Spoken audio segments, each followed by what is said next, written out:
M S news کے ناظرین السلام علیکم۔ آپ دیکھ رہے ہیں ہمارا یوٹیوب چینل۔ امید ہے آپ لوگ سب خیریت سے ہوں گے۔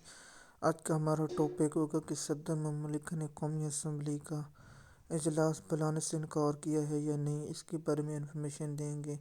عمران خان کی ضمانتوں کی سماعت کل ہوگی، اس پر کیا ہوگا اس کے بارے میں ہم آپ کو انفارمیشن دیں گے، اور پاکستان کی جو سیاسی صورتحال ہے اس کے بارے میں ہم آپ کو انفارمیشن دیں گی، تاکہ آپ کو ایم ایس نیوز کے ناظرین کو مکمل طور پر انفارمیشن مل سکے۔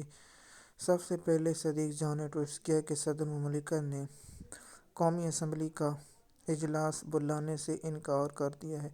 اس خبر میں سچائی یا جھوٹی خبر ہے، اس کے بارے میں ابھی تک معلوم نہیں ہو سکا۔ اگر اس خبر میں کچھ سچائی یا جھوٹائی ہوتی تو فوری طور پر ایوان صدر سے تردید یا کچھ بیان آ جاتا، لیکن 24 گھنٹے گزرنے کے باوجود بھی ابھی تک تردید یا کچھ نہیں آیا، اور اس پر اسحاق ڈار کا بھی بیان ہے۔ اگر صدر مملکت نے قومی اسمبلی کا اجلاس نہ بلایا تو پھر اسپیکر اسمبلی اجلاس 29 فروری کو بلا سکتے ہیں۔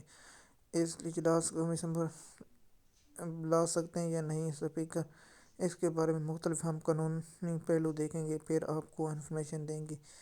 کیا صدر مملکت کو ایسا کرنا چاہیے یا نہیں، اس کے بارے میں ہم بتاتے ہیں کہ جس پارٹی کا مینڈیٹ ہے اسے مینڈیٹ ملنا چاہیے، اس کو حکومت بنانی چاہیے۔ یہ نہیں کہ پاکستانی قوم جس کو مینڈیٹ دے وہ باہر بیٹھے، اور جسے پاکستانی مینڈیٹ نہ دے وہ الیکشن جیتی نہ اسے 47 کے تحت جتا دیا جائے۔